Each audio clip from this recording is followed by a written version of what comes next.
Hi అండి. ఆలుగడ్డ fry చేస్తున్నా. ఒక పావు కిలో ఆలుగడ్డలు ఇలా సన్నగా కట్ చేసి పెట్టుకోవాలి. ఇప్పుడు స్టవ్ ఆన్ చేసి బాండి పెట్టుకొని ఇందులో ఒక స్పూన్ నూనె వేసుకోవాలి. ఈ నూనె వేడయ్యాక మనం తరిగి పెట్టుకున్న బంగాళదుంపలు వేసుకోవాలి.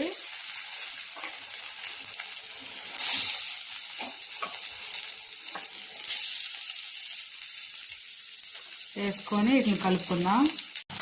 బంగాళదుంప బాగా ఎర్రగా ఫ్రై అయ్యేలాగా ఫ్రై చేసుకున్నా.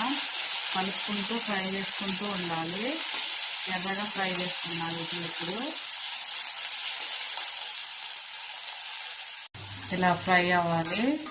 ఇంకొంచెం ఫ్రై అవ్వాలి. ఇప్పుడు ఇందులో కొంచెం ఉప్పు పసుపు వేద్దాం.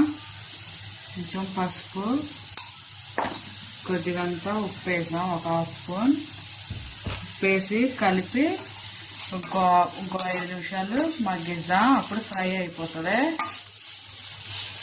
ఇంకాసేపు ఫ్రై చేద్దాం. బంగాళదుంప ఎర్రగా ఫ్రై అయిపోయింది. ఇప్పుడు దీనిలోకి 2 స్పూన్ల కారం వేసుకుందాం. నేను స్పైసీగా చేస్తున్నానండి బంగాళదుంప ఫ్రై. కారం కలిపేసి ఇంకో 2 నిమిషాలు ఉంచుదాం. ఇంకో 2 నిమిషాలు ఫ్రై చేయాలి. ఇప్పుడు ఇందులోకి ఒక రెమ్మ కరివేపాకు వేసుకుందాం. కరివేపాకు వేసుకుంటే మంచి వాసన వస్తుంది. కారం వేసుకున్నాక కొంచెం సేపు ఉంచితే ఇలా నూనె పైకి వస్తుందండి. అప్పుడు దాకా ఫ్రై చేసుకోవాలి.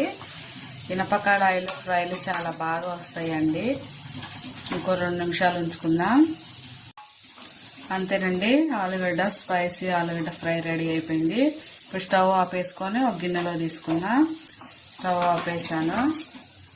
గిన్నెలో వేసుకుందాం. అంతేనండి, స్పైసీ ఆలుగడ్డ ఫ్రై రెడీ.